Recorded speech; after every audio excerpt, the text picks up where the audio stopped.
I'm happy that you asked about my childhood before because I think it will give you context to how important the internet was to me. Mm-hmm. It was my safe space. It Right. was how I was seen. You know, Mhm. I in my life, I was just trying to be perfect so I'd have shelter, but online I could be me. So, and I shared everything online. And I was like, oh, these are my friends. Like they're giving me the love. So when I got canceled and where was home for me and safe for me was telling me that I wasn't worthy of love, it broke me. Hello. This is Brooke Devard, and you're listening to the Naked Beauty Podcast. I'm joined by a very exciting guest. I'm just going to give a little bit of background in your bio before we get into everything. Tarek Ali is an award-winning storyteller, writer, creator, and actor well known for his powerful voice that sparks thought-provoking conversations and encourages self-acceptance, growth, and healing. Having experienced homelessness, poverty, sexual assault, and bullying for his race, obesity, and queerness growing up, Tarek turned to YouTube to share his journey at the young age of 15 in 2014. And now, after 10 years of creating powerful content with over 200 million views, wow, across all platforms, Tarek is respected as one of the pioneers of social media who helped to normalize conversations about growth and mental health online before it was popular. Tarek, welcome to Naked Beauty. I am so excited to have you on. Thank you for having me. That was so sweet. Well, I mean, that's your work. And I didn't even get into all of the overachieving you were doing back when you were, starting in high school. I actually, you know what I found in doing my research? I found your high school yearbook photo. Does it say, if you're pro-Black but anti-gay, you don't want equality, you want privilege? Period. Wow. That was like the quote in your yearbook. Yeah, I was really big on that. I was really loud in high school. Like I was that kid that was always on stage in the pep rally. Okay. And lunch on the stage. Like I was annoying. I was really loud. Tell me about your parents. Mm-hmm.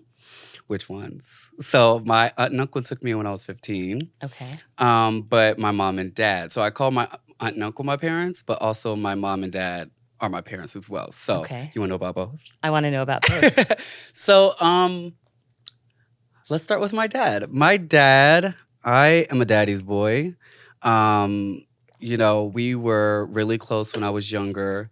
My mom, she was in and out of my life. Both of my parents are now recovered addicts. Okay. But when I was younger... Do you mind if I ask what they were addicted to? Or struggling with? Several things. But it was some hard drugs in there, okay? And I don't really know exactly which. It was all of them. Okay. It was kind of whatever's going to get me through this day. Yeah. So, my dad was in the Marines. He does a lot of engineering work. He did a lot of things with his hands. And my mom, she was in and out of my life in my childhood. Like my mom was in prison in some years. She got out, and I feel like through my childhood, she was like continuously trying. And so I really just saw her like trying to get back to living. Because with addiction, it's just, for some people, it takes them longer. And I just was watching her through my childhood get all of that together. But with my aunt and uncle, they took me when I was 15. And that was like my first time being in a domesticated house. Okay. Hold. And now, is this in Maryland? Yeah. Okay. So you know about PG? Yes, I do. Oh, you know about PG? But get into it. Give me your description of it. Okay, so yes. So the DMV, DC, everybody knows is Chocolate City. But what a lot of people don't know is about Prince George's County, which is like outside of DC, which is in Maryland, which is the most affluent Black county in America.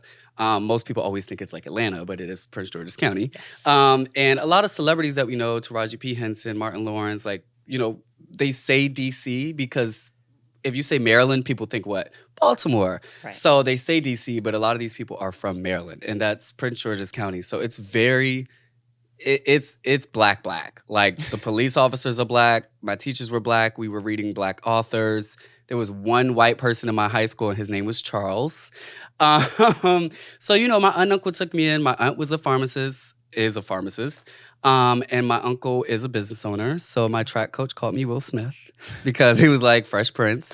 And it was the same story, kind of like I was from, humble beginnings, and then they brought me in, and they have a 3-bedroom home, and upper middle class, and I had to learn and ask to go places and stuff like that. So they took me in at 15, and that's when I kind of like learned a different part of the world in life that I really didn't. I knew about, but it didn't seem attainable for me. Being in underprivileged areas and stuff. It's just certain things. Like, I had never been on a plane.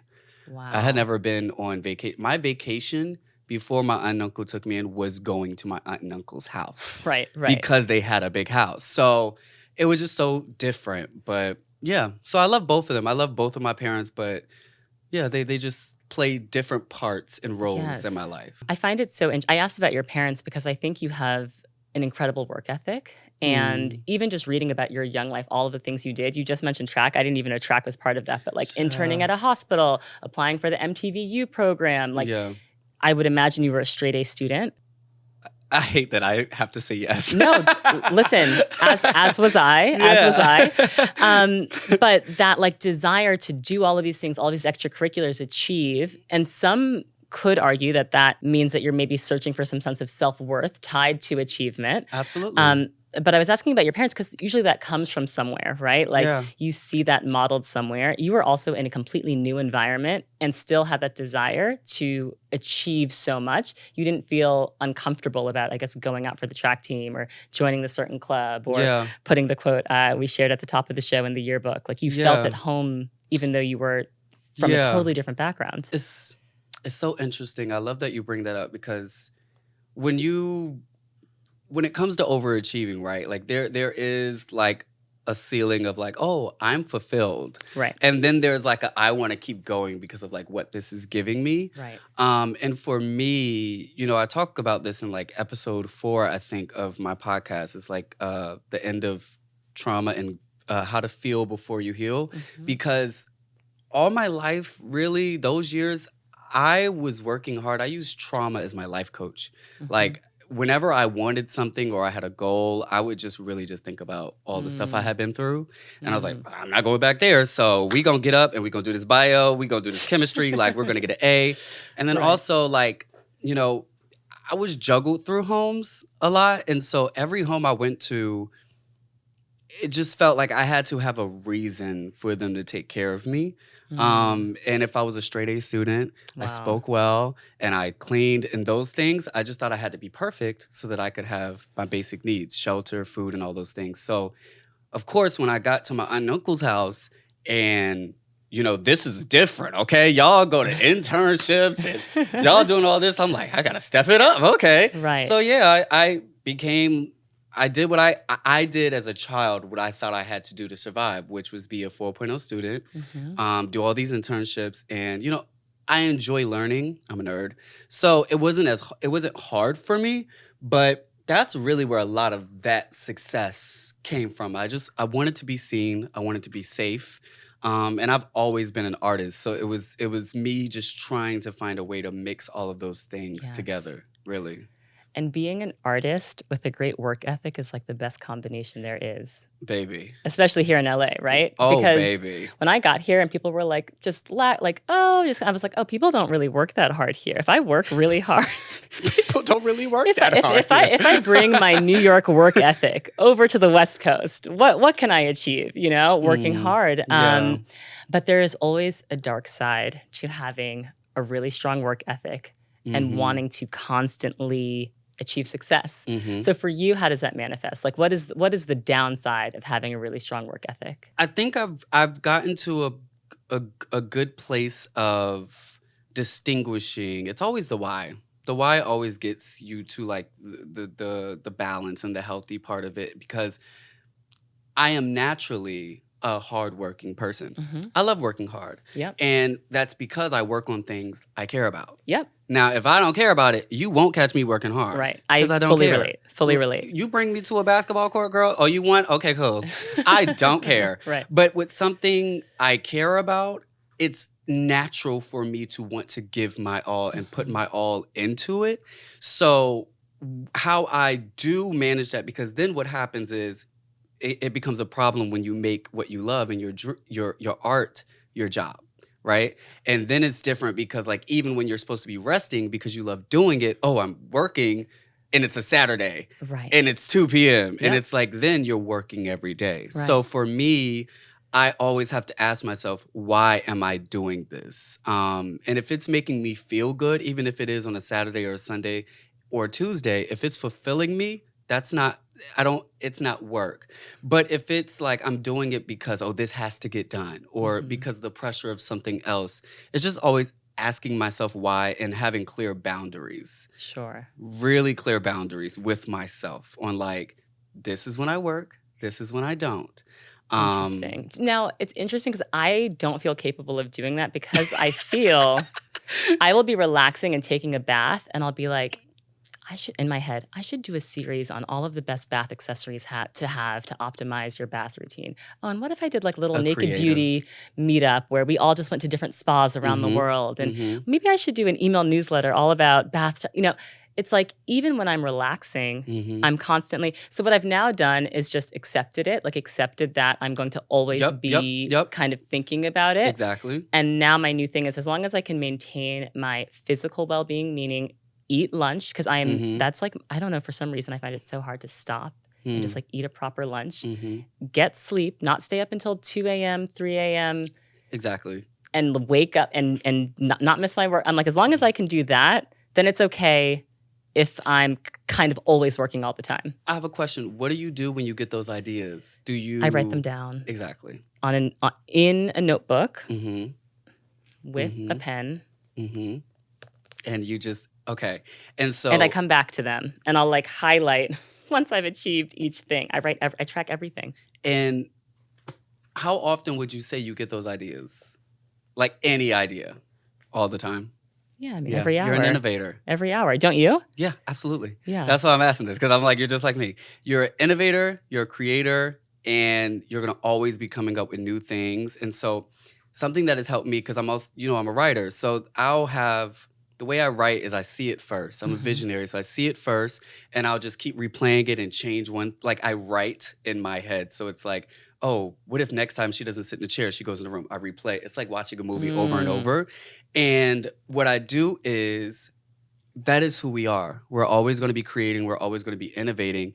But it's the energy we put into each one that exhausts us. It's kind of like meditation, that it teaches you, like every time you get a thought, have it, let it float away. Right. Observe the thought. And with understanding that is who we are naturally, if it's meant to be and meant to happen, you have to trust spirit that, oh, when I try to recollect this next week, it'll still be there. Right. Any idea that doesn't come back isn't worth it. Right. Because we are always coming up with ideas. We don't have to grasp them all. I used to think like, oh, what if I don't remember this? What if I don't remember this? And it's like, if it's needed, it'll come back. Interesting. Yeah, because we're always thinking. And that's what gives us anxiety, is because we think every thought needs attention when it doesn't. And it's like, it could be a great idea. Like, oh, that's nice. But anyways, what were we going to eat for dinner? Because like, it'll come back if it's a great idea. It's a great idea. Right. You know? I feel like my brain is almost 10 years older than yours. So like, I don't feel as confident that it's going to come back. I'm like, let me write it down because I really may not remember. But that, and I love that you said that, because what you're speaking to is building a stronger trust with yourself. Because that's what I heard. It's like, I don't trust that it'll come back, but you have to have like a trust in yourself. And also when you start doing that and practicing it with yourself will start knowing, oh, we're not going to write this down, so we got to keep this locked in here for next week. We remember everything else.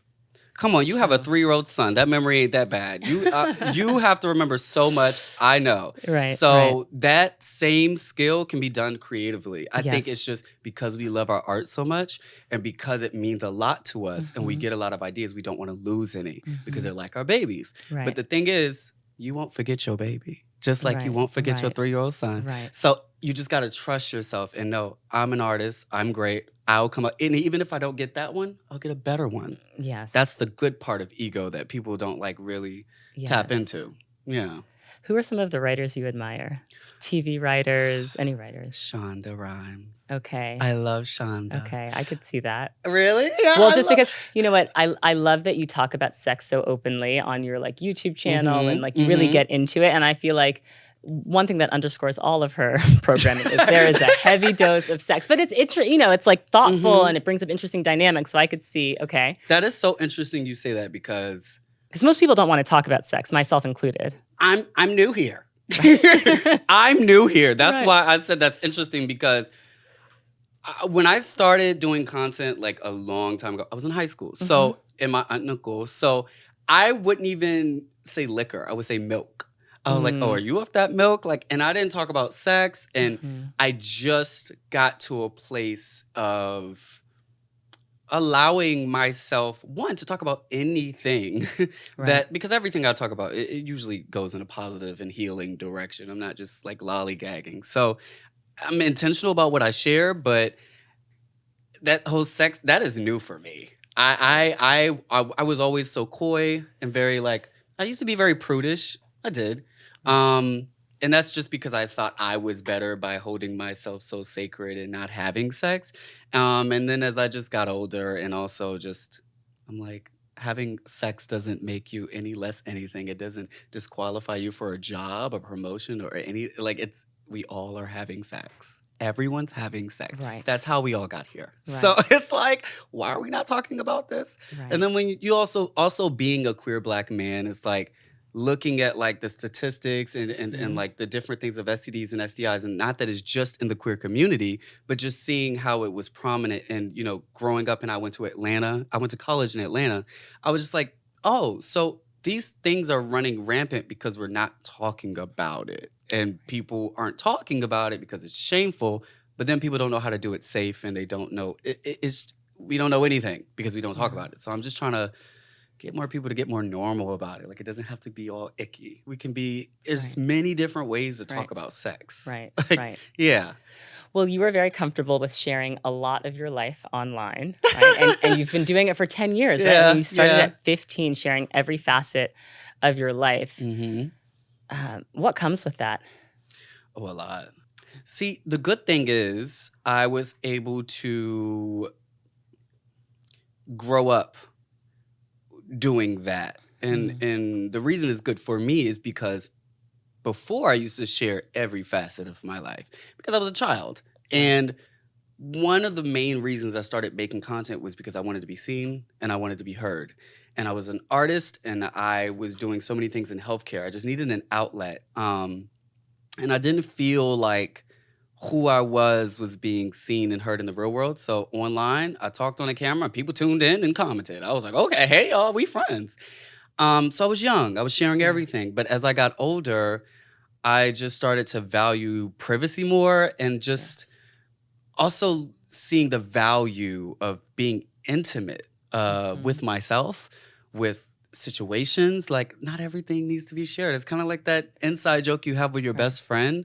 And so now I am very open and transparent, but everything I share, there is a reason why. And I have a conversation with myself, not once, not twice. Like, it is a process where, am I okay with giving this to the world? Because it was a couple of years ago, 2020, where after years of just sharing everything, millions of views, I started, trolling really got big, and I just started seeing my vulnerability being distorted and changed, and it sent me in a huge mental health hole.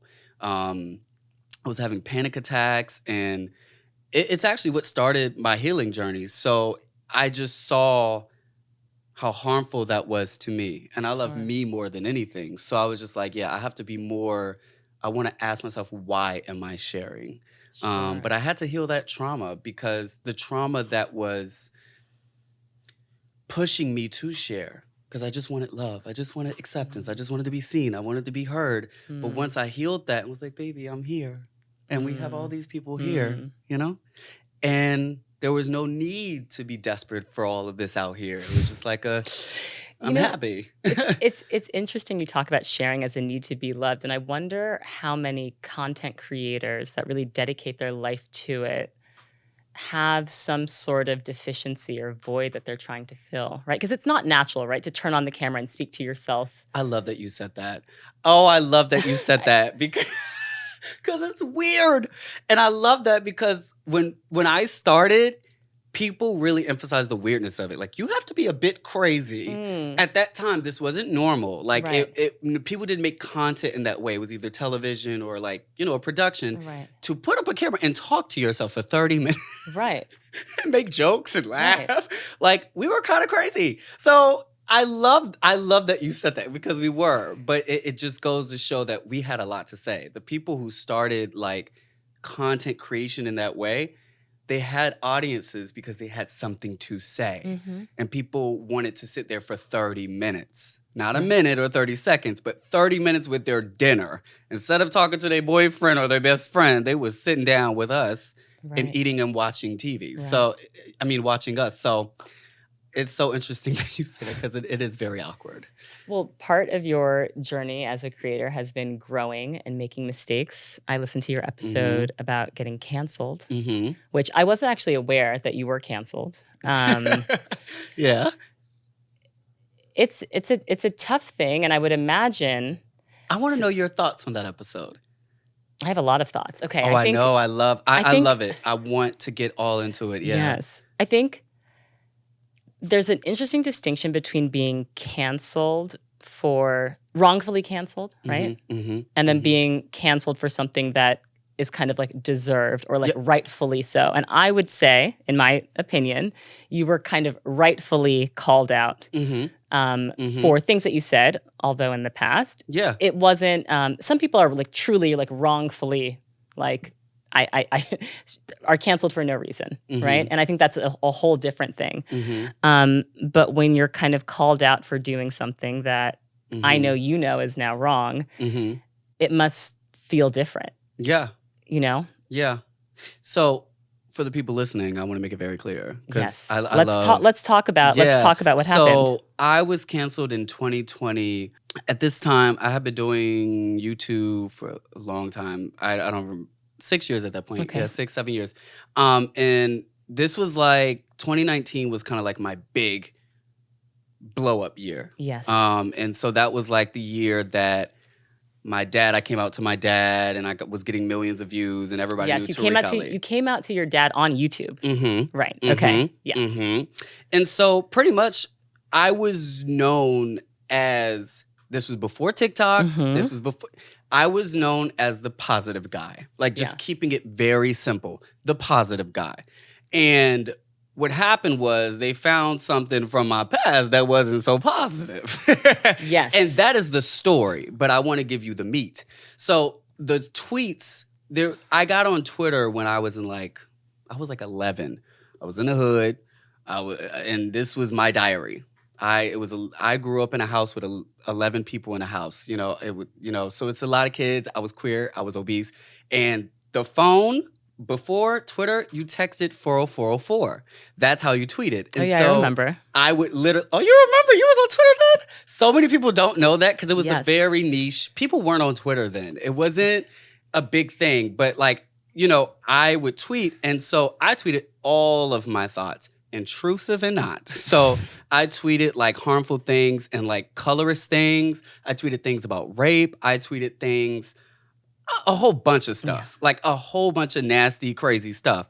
And those tweets resurfaced on Twitter, and it was a big moment because not the positive guy.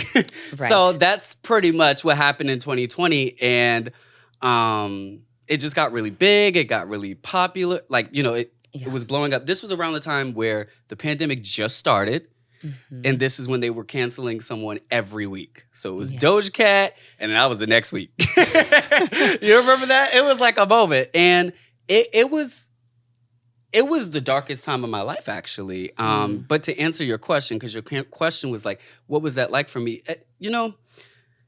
It was really hard for me to navigate because it was so long ago. Right. And it was 2013 or 2014. And I was 12. So it's like I didn't know it was like, yes, this is wrong. And yes, I said those things, but I didn't really know how to navigate that with who I was in today at the time. Right. Because if you looked on my channel, I was like, the thing was like, oh, he hates black women. But I was like, there's more black women on my channel than anybody else. It was just hard really to understand. And then also the internet, because, the internet can have its own voice in a way where that's not what the real world kind of reflects. So it was really hard for me to navigate, but I take everything I go through. I always ask myself, what is spirit teaching me? What is God teaching me? What is this bringing out of me? And I'm happy that you asked about my childhood before, because I think it will give you context to how important the internet was to me. It was my safe space. It was how I was seen. I in my life, I was just trying to be perfect so I'd have shelter, but online I could be me. So, and I shared everything online, and I was like, oh, these are my friends. Like they're giving me the love. So when I got canceled, and where it was home for me and safe for me was telling me that I wasn't worthy of love, it broke me. Broke me. And I didn't know who I was. So what happened was I started just believing everything, every tweet, every hate comment. I just started believing it. And I'm not literally believing it. And I had never had panic attacks in my life, but I started having panic attacks. It just got really bad. It got really bad. And the only way out of that hole was to heal. And through that healing process, I realized that there was still some unconscious bias there. There was still some colorism, some texturism, some self-hatred in there. And so that's why I don't regret it. I'm so happy it happened. It helped me love my blackness more. It was more of God's doing than I feel like it was like an attack. I don't know. Everything in my life is I can use. So I'm really grateful for that time. If it wasn't for that time, I wouldn't be a healer today. Wow. I wouldn't. Now, what did you learn about Black women in the fallout of these kind of tweets resurfacing? Because I think, you made disparaging comments about dark-skinned Black women, and often Black women are the punching bag for everyone, you know? I would imagine that you had conversations with Black women in your life after these tweets came out. How did those conversations go? To be very honest with you, I didn't. And I'm gonna tell you this when I say I didn't, because again, I was 12. So at this point, I was. Oh no, I mean when everything came out more recently. No, but that's what I mean, because all of my friends, like I said, I'm from PG, so all of my friends was like, they were gagged. They were, Tariq, did you say this? Oh, I see. My mom was, Tariq. My sister was like, Tariq, you didn't say that. I was like, because my Twitter, when you're a kid and you say, bitch. I mean, that was what my Twitter was. It was, I was a kid using social media before social media is what it is now. But this was the time where people were calling everything on the internet the cloud. We didn't know what it was. And so none of my friends they knew me. That wasn't me. But it was me from the past. So that's when, it's so funny because I'm like, all of my friends, and even people I knew years ago that, and people, I'm saying Black women that I knew years ago would send me long texts, because it was a while and that it lasts. And they would just keep checking on me and saying, Tariq, I only knew you for an internship at this for a couple of months, but you helped me build my confidence. So don't let these people. So I didn't have any of those. The work I did during that time was because God was telling me to. That's really how I saw it. It was like I don't see anything happening for no reason. Right. I saw this as a opportunity to build my love for myself. Because the only reason that a Black person would have hatred towards another Black person for something they are is because it's self-hatred. That's where it starts. Right. So that's what I took it as, but nobody came to me and had an intervention. This was not things I was saying in my life and it it was jarring for everyone in my life. So it's been interesting to hear you also talk about how colorism has showed up in your hair journey. Yes. Texturism, right? Like you stopped bleaching your hair because you kind of realized that, one, it was damaging for your hair, but two, it was that proximity to whiteness or to looking racially ambiguous that you were enjoying or gaining benefits from and just stopped, right? Well, I think sometimes what people forget is I went to school for biology and psychology. So it's not like I was like, oh, let me bleach my hair so I look more white. Right. And that is the subconscious of it. The thing is, what I do is, and this is what I share, like on my podcast, everything. It's like I share the things that are shameful because I do a psychoanalysis of them. But it wasn't like a direct. The real reason I bleached my hair was because in 2017, I studied abroad in Paris. And I was like, I was young, I was ignorant. I was like, ain't no black people in Paris. I'm going to have to cut my own hair. So I taught myself how to cut my own hair, but it looked a mess. So I was like, how am I going to fix this? So I just bleached it because I was like, well, it's bleached. You know, like you can get away with bleached, messed up hair. That's the real reason. And so that's why. That's when I first went blonde and I went to Paris.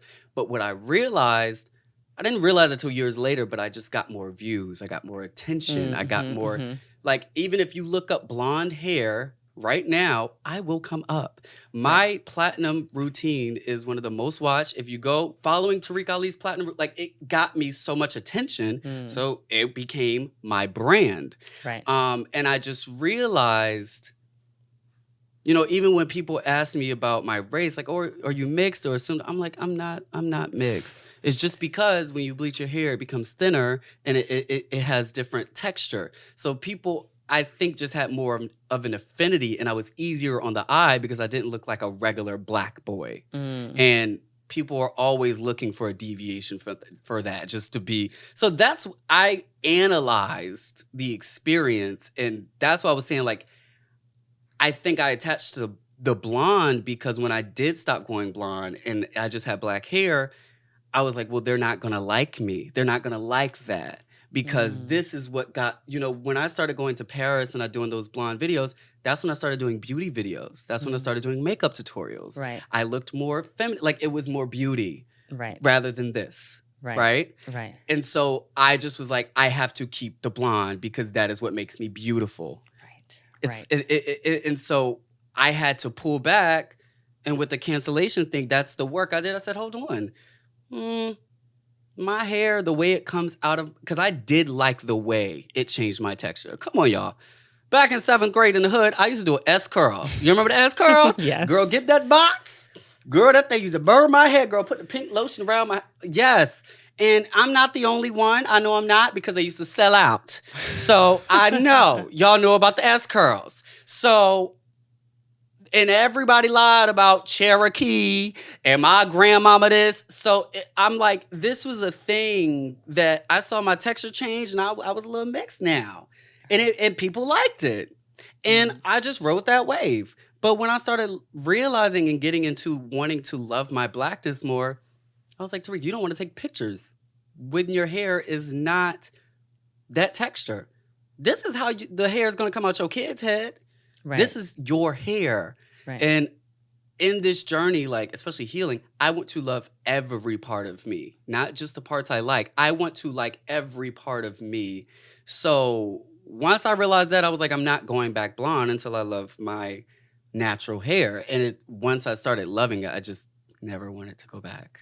Wow. Because, like, look, this is beauty. What do you mean? Yes. Like, come on, darling. I want to get back to growing up because you talk about your eating disorder in a way that I haven't heard a lot of men talk about eating disorders. But I'm so eager to get to the present and like the brows now, the skin now. We're getting there, baby. All of the beauty now. We're going to get there. But you have talked openly about your healing journey with your body and having an eating disorder. Trigger warning for people listening. We'll talk about struggling with eating disorders growing up. What was that time period, middle school, high school, like for you, dealing with wanting to be thin, wanting to be smaller? Oof. That was the hardest of my childhood. It was Mm. everywhere. I mean, like, okay, being black, in white spaces you feel off, in black spaces you feel normal. Being queer, okay, your family, they know you. They know you got a little sugar in your tank. That's what they used to tell me. Yeah, I love that giggle. Because everybody, they told me that. So they know you. They accept you, whatever. And you get a little, people in public, at school, mess with you, whatever. But being big, it's like you can eat a salad and be messed with. You can like literally sit there and not say anything and be messed with. Like it and then think about the early 2000s. I'm a 97 baby, so the early 2000s, like, is my butt fat? Do I look like the most toxic? I think about the diet culture, the magazines. Remember when they called Jessica Simpson? They were like, she's huge. They would show cellulite. they convinced me that Raven was big. Oh, yeah, I mean, They convinced me that so many people were big. Some of those editors need jail time, honestly. And so it made us think that we were even bigger than it was just Right. a horrible. And for me, food. So I'm from Southern Virginia, and my family's really Southern. Like, and people. Every time I say that, people are like, Virginia's not the South, but I'm like, y'all got to remember where the South started in America, Virginia. So all of that culture and the slave house, all that, it started in Virginia. Okay, They all lived in Virginia. So it was very like my family. If you go to my grandma's house right now, there's soul food on the table. So I love food, and we didn't talk about trauma. We didn't talk about things like I just said. I was tweeting all my stuff because we didn't talk. We ate. When you seen the movie Soul Food, Yes. we're not gonna talk about this sickness. We're gonna eat this fried chicken. So I loved food, and we are all cooks. So I loved food, but I hated my body, and so I had a really, really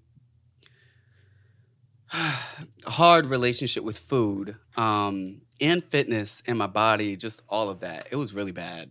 It broke my heart seeing those pictures of a little young you, and then you just saying that you would just not eat for like days at a time.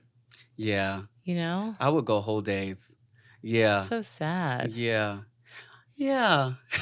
Like you see Yeah. kids as an adult, you see kids now, and you think about like a young kid just starving themselves. It just like breaks your heart. Yeah. And being in a house of 11 people was easy.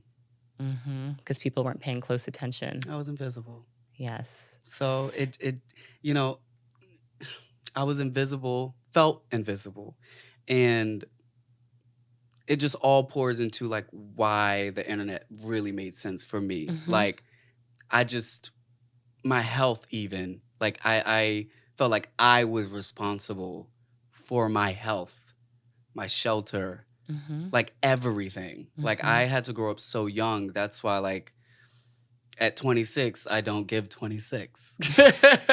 Because, it was a hard time. But, I smile when I think about it just because I have such a great relationship with the inner child, that young me, now that when I think of him, I don't feel sad. I feel great. Like I'm happy to talk about this. Yeah, because I've put in the work to grow a relationship and a loving and accepting relationship with every part of me that was traumatized. So even with the canceled stuff, I'm like, please, let's talk about it. Like, because at that time, like, if you even brought that up, my hand would start shaking, literally.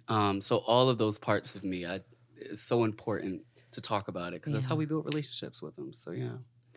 And you've talked about experiencing sexual trauma, but I also want to ask if you're comfortable talking with me about it. Oh, girl, you want to get all into it. Let's do it. I think our relationship with our bodies and how we're taught to value our bodies, a lot of that has to do with having boundaries, right? Strict boundaries. And when those boundaries are crossed without your consent, that can also lead to a really difficult relationship with our bodies. Absolutely. Absolutely. So I was, trigger warning, essay. I was sexually assaulted, raped by my older stepbrother for years when I was younger. And I'm so sorry that happened to you. I hate that I smiled in this moment. That's how I deal with my emotions, but thank you. No, It's just Yes. like and you were very young, Yeah, I was. I was like and you're at first, second, kindergarten. It was oh years, god, so I don't. It was over time. Like it was a continuous thing. It didn't stop really until I was in fourth or fifth grade. mm, Yeah. So it and it and and because it was 11 people in the house, and like I said, I felt invisible.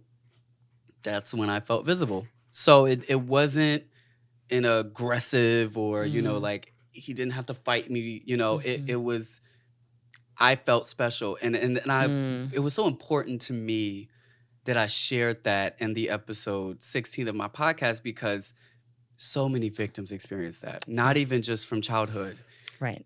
where Stockholm syndrome, where your abuser, you Mhm. feel like that love and you feel like you need to receive that abuse to get that love too. Right. And Or as you a feel responsible, or oh, I didn't physically fight back, so therefore yes, maybe I wanted it. And yep, exactly. yep. So I felt it was really important for me to share that I liked it.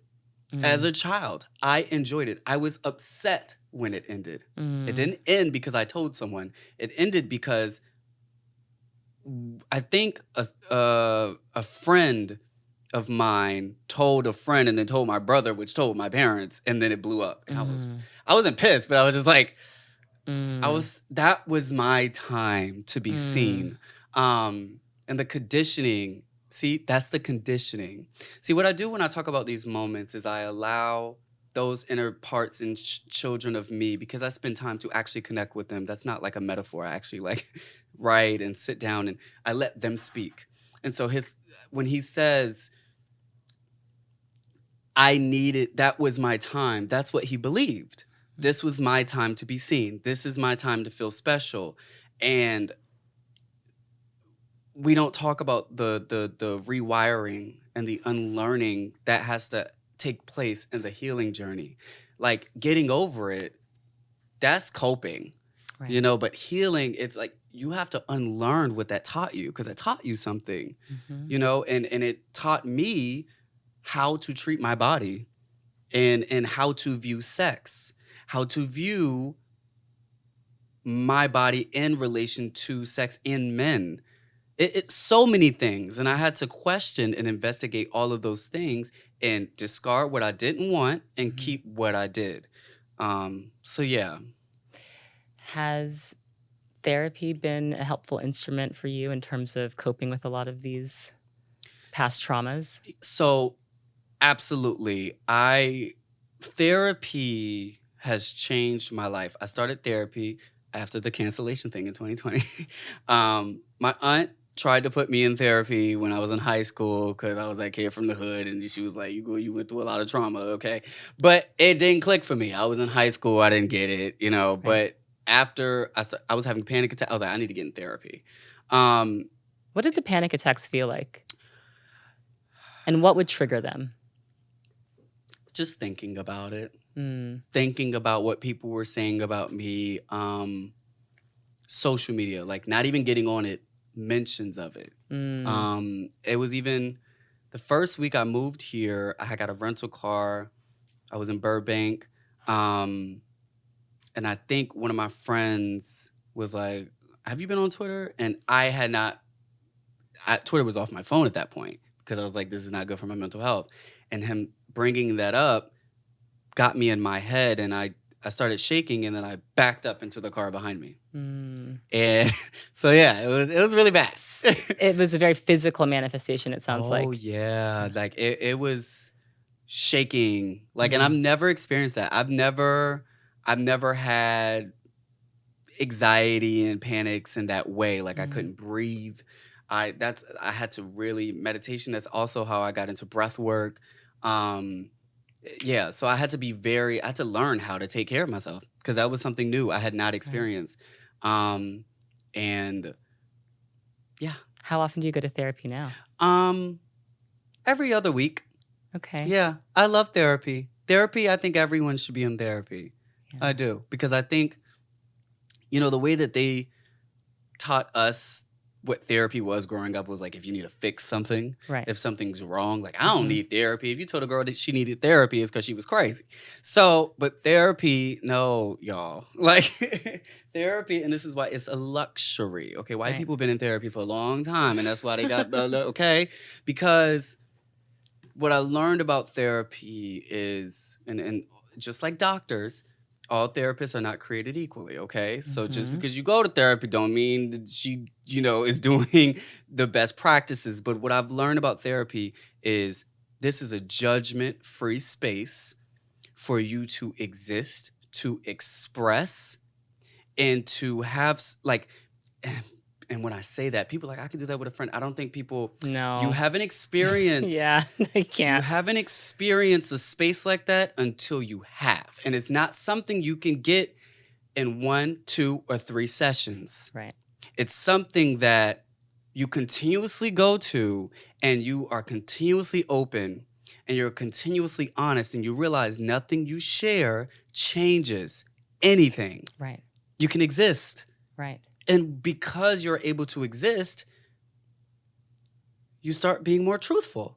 You start asking more questions about yourself. You start digging a little deeper. I think the questions is a major part of it, right? Because a therapist doesn't give you solutions. They don't tell you what to do. They simply really kind of mirror back to you and maybe ask some more questions and get you closer to the truth of what you're saying is. But you don't really walk away with solutions. Exactly. You walk away with more questions. Exactly. And this is literally what I'm trying to teach and show with my podcast, but also like I want to make it more clear. So like I'm writing a book right now and I came up with, it's pretty philosophical. I came up with a methodology for healing and therapy.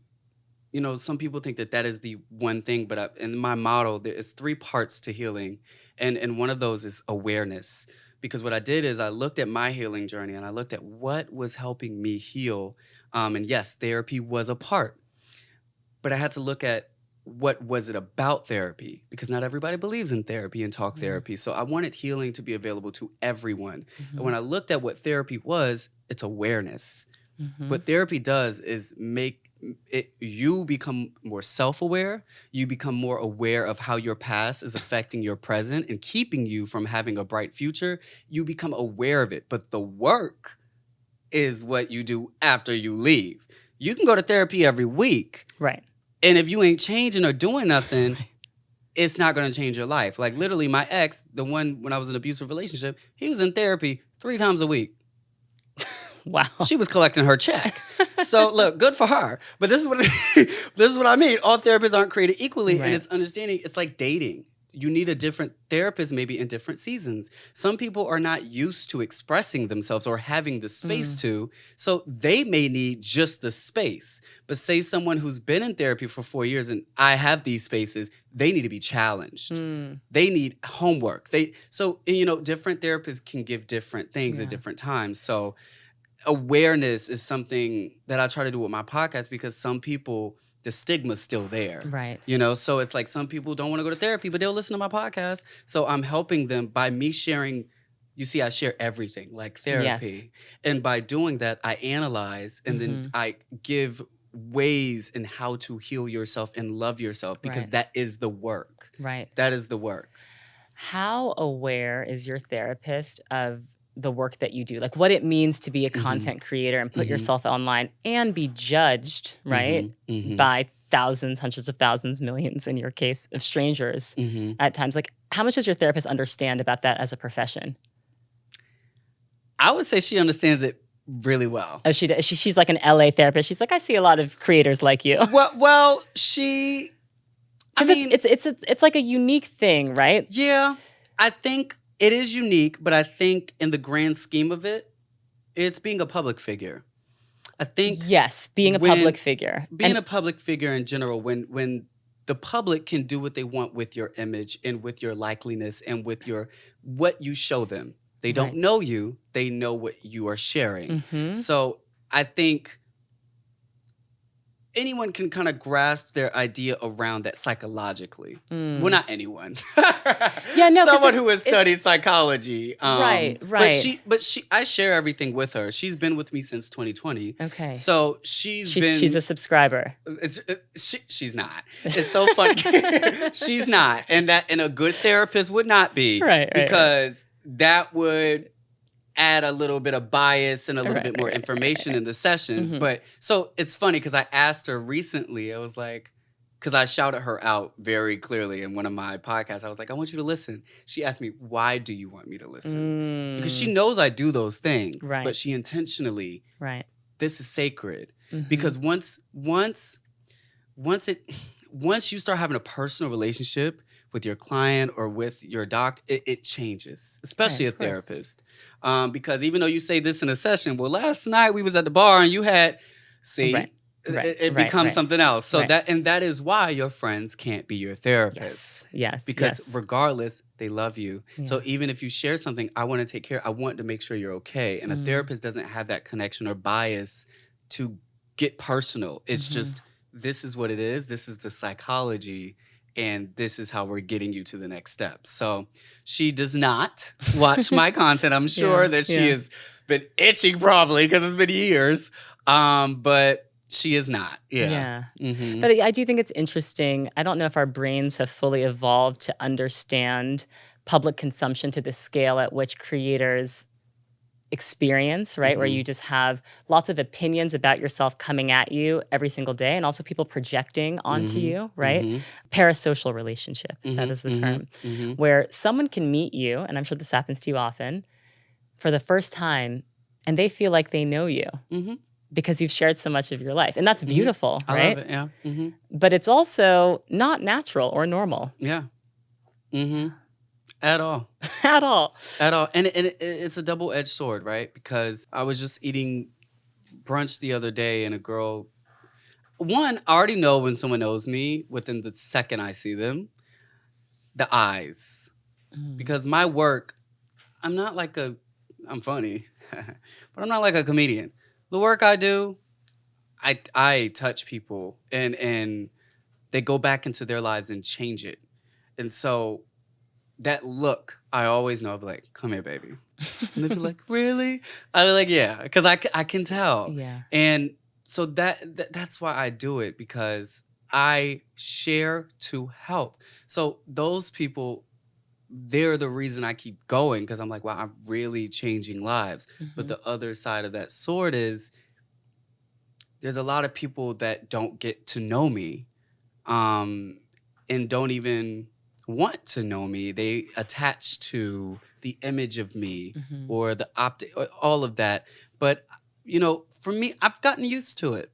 Yeah. I'm actually really, it's so interesting. I always thought God was holding me back on social media, all my life. I was in plays, I was acting, I was doing all that in my childhood. That's what I wanted to be, in Hollywood, and I did YouTube, one, so I could be seen, but I was like, also, if I do this, by the time I get to Hollywood, like, that'll help me out, like, in the acting and everything. So I always felt like the time on social media was God, like, I felt held back, like, God, put me in this, put me in that.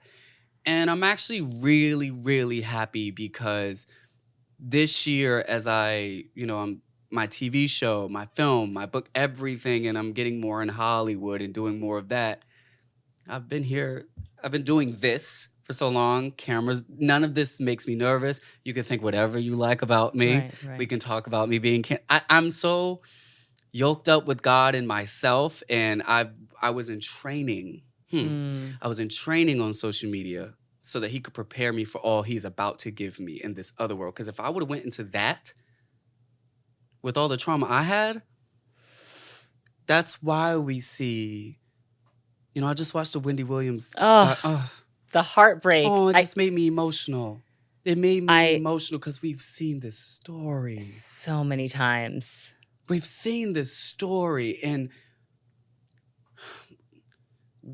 Whitney even talked about it. Like, when everybody around you gets a check from you, your well-being, like, drink some water. No, I'm actually going to start crying right now because Hollywood. And Wendy, for the icon that she is, for what she's done in radio, for what she means to us culturally. I mean, Wendy Williams is everything. I just can't even believe that this was made. I can't even believe that this was. It's beyond heartbreaking. I mean, it should not be. This should not be entertainment. You know, this is so off track, but I love it. I know. No, it was hard for me to. I know it was hard for everyone to watch. I love Wendy.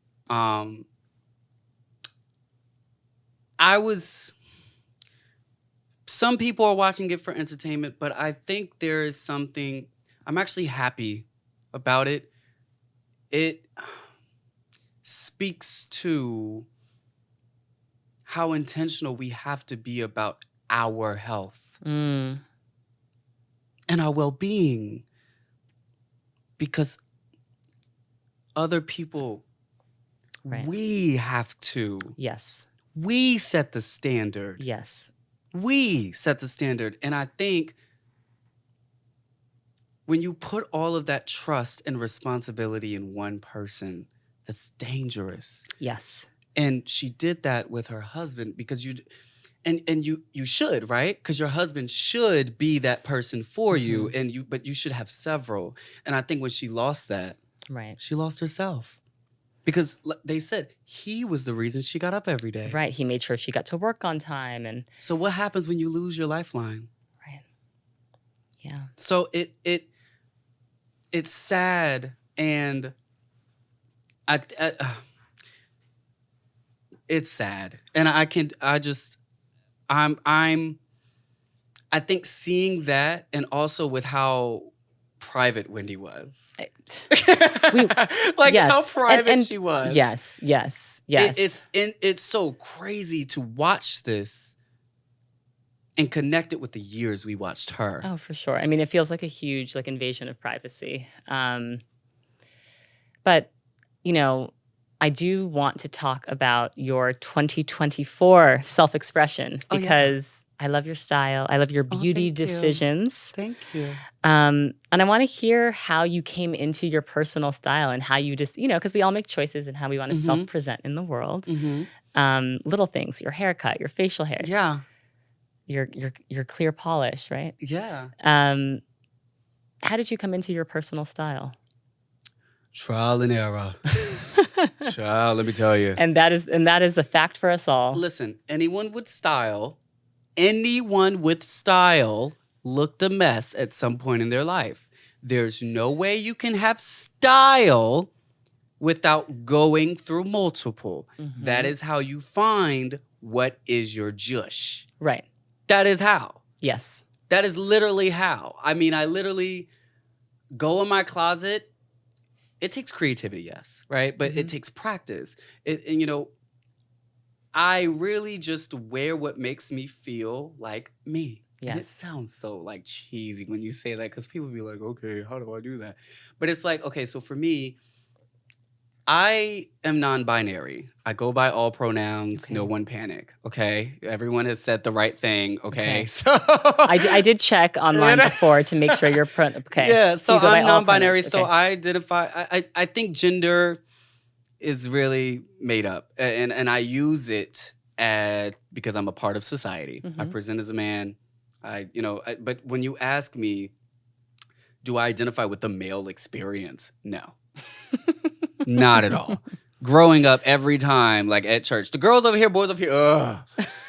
I don't, in a group of we're men, I'll be like, we don't get, Right. And I don't have a woman experience. Not a woman. So, but I identify with both of them in different ways. So when I go shopping or with beauty, I never limited myself based off of that. I just did what I naturally gravitated towards. So, and with outfits, I dress based off of how I look, and it makes it very hard for my stylist because I have style. So me and my stylist kind of work in a partnership way. Today I dress myself a lot. But when he does, I have to tell him how I feel, because if I don't feel femme, If I don't feel cunty, then I wouldn't be wearing this top. I would be wearing something a little bit more relaxed. I And know. when I'm more relaxed, I for like people that dressing a little bit more masculine. yes. So it just really depends on how I feel. And, that's a freedom I didn't have when I was little because, like I said, I was obese. So we would go shopping and my grandparents, like, would let my siblings go and, go where they wanted. And they, like, Tariq, Huskies. Y'all remember Huskies? Yup. Oh, it triggers me. Because my family will laugh every time I say that because when I was younger, she would always be like, Tariq, get out them skinny jeans. Go over there to the Huskies. Because I was big. Okay. And I couldn't wear what everybody could wear. So when I finally got older and I just could like choose what I wanted to wear. I didn't put any blocks on anything. If I feel it, I'm gonna wear it. I love dressing by intuition and by feeling. Now the skin is just on 100. Thank you. The skin is flawless. Talk to me about your skincare routine. Oh, it's packed. See, it's packed in a way of like, I first got passionate about skin in like 2015. Okay. So I've had some time, but I like to rotate products. I use active ingredients, your niacinamides, your salicylic acids, your all of that, right? Your AHAs, your BHAs, all of that, right? But the thing is... Tretinoin? Say again? Tretinoin. Are you on a retinol prescription? I'm not Okay. on a prescription. I use the Ordinary. Okay. I like the Ordinary for a lot of the active Ordinary's ingredients. great. One, it's affordable, and they're actual like chemists, and it's like the real... It's the ingredient. A lot of these skincare, they be adding all this other stuff, and Right, girl, give me the right. chemical. Yeah. You're like, Okay? I can make a lab out of my bathroom. Literally, literally.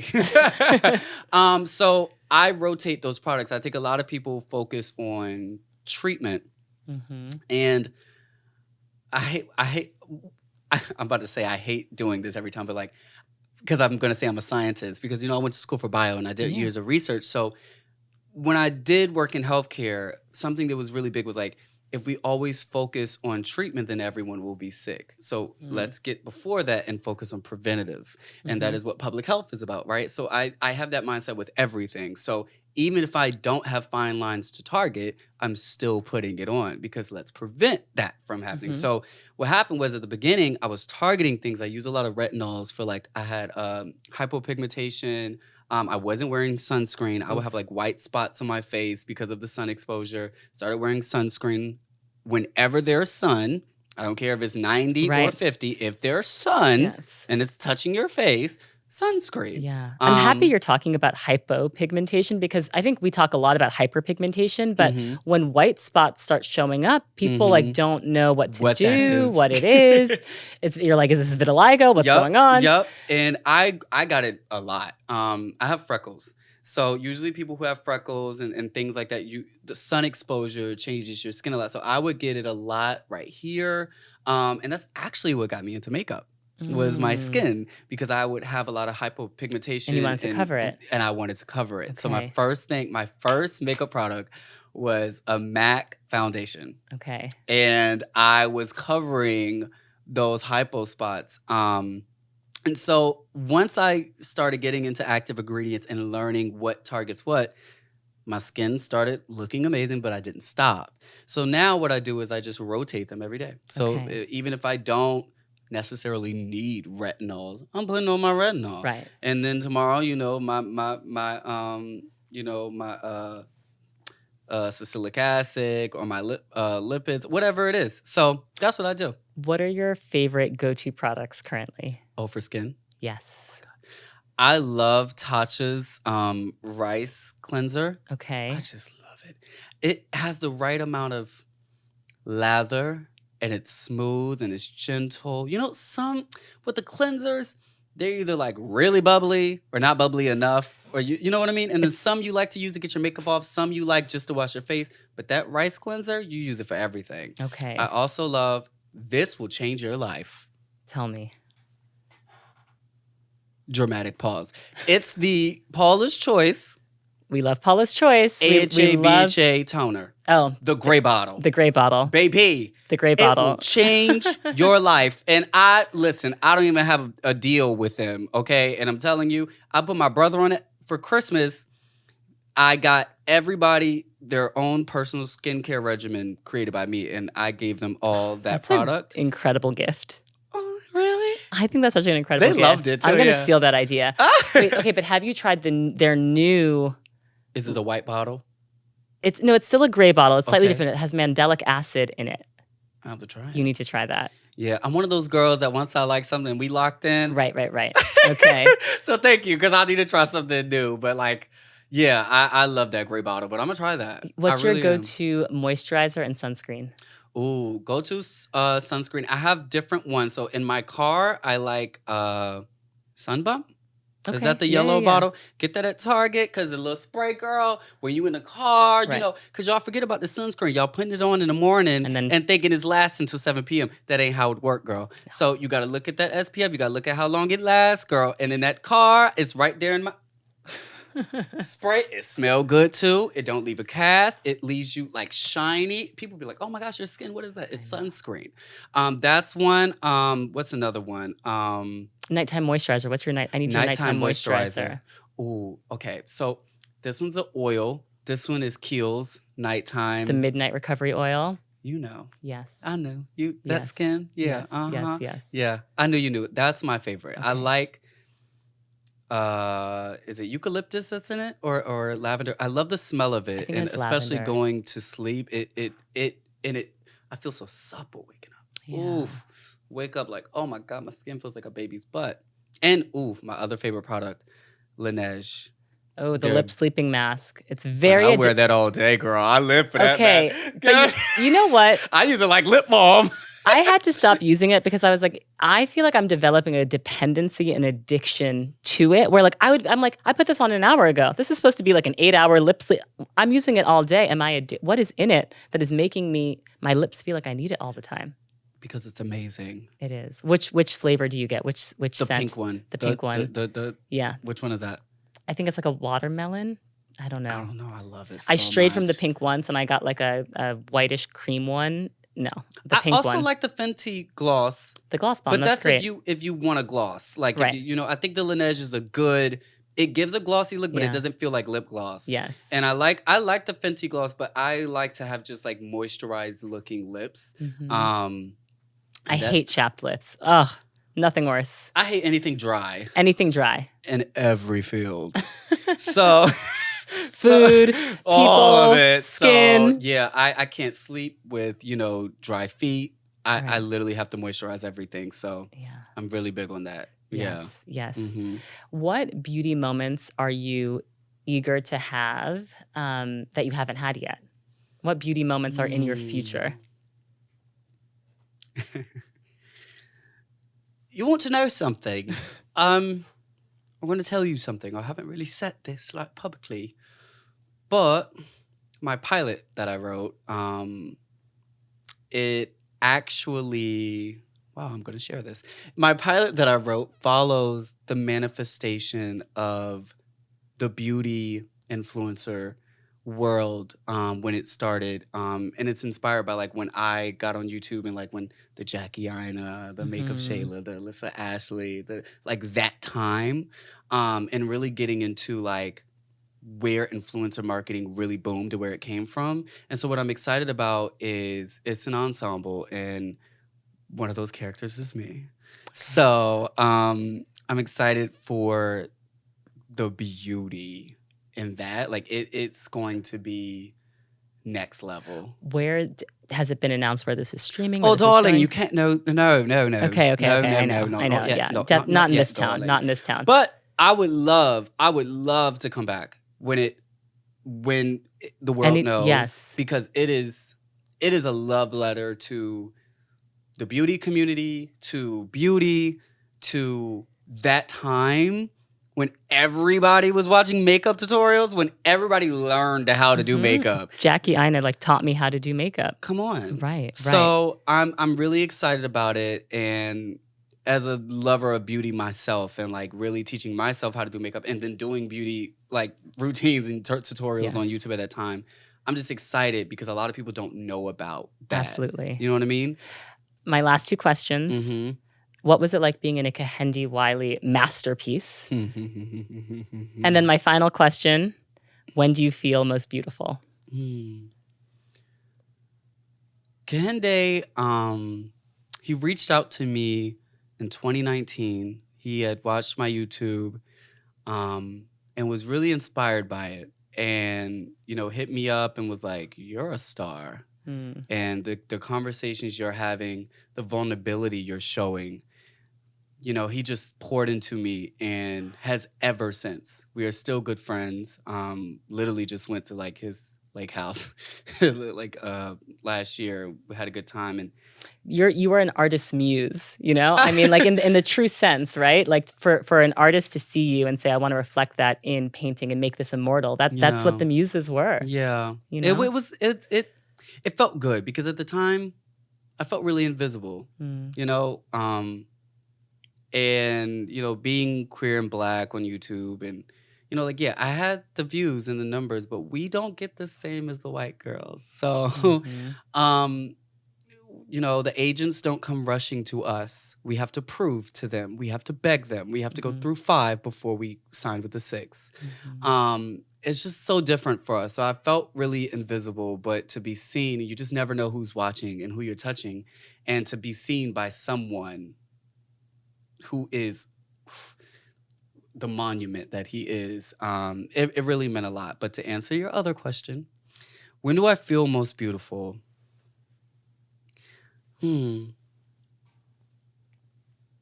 I feel most beautiful when I'm loving myself. I know it sounds cheesy, but something that I did to build my confidence. It seems counterproductive, but literally, I stopped grooming. I stopped getting haircuts. I stopped shaving my face. I stopped getting my nails done. I wanted to see how I showed up and existed without fixing Mm. myself. And I said, Tariq, when you can love this, everything else after that, baby. So, and that really worked. Like, it was hard at first, girl, because no haircut, come on. Like, but I had to wake up every day and not put on a hat. You're beautiful. Hmm. Hmm. You're beautiful. Now, so when I'm in a moment of loving myself, I think I'm just reminded of the different facets and the different ways that I look beautiful, not just one. Yeah. Wow. So That's yeah. powerful. That's powerful. Oh, thanks. Well, thank you so much for coming and sharing your story. I mean, I'm so inspired by you. Please keep going. We love the podcast. We love the videos. We love the beauty moments, the fashion moments. And I'm so excited about your show, too. Thank you for having me. And Of I want to course. say, as I said, I'm always going to root for my people and my Black people. And your voice, your platform, everything you do is needed and important. And I'm just always honored when people ask me to be a part of it, because my art to me is like my baby. So you having me here, I really appreciate it. I And you've just appreciate you. been a sweet person beyond this and online, and you just always been so gracious and sweet, and I really appreciate that, especially in Hollywood, girl, because so Yes, thank you, of course. and God bless you, and I just wish you continued success and Thank continued you. happiness. Thank you. Same to Yeah. you. All right. Thank you, everyone, for watching. Amazing.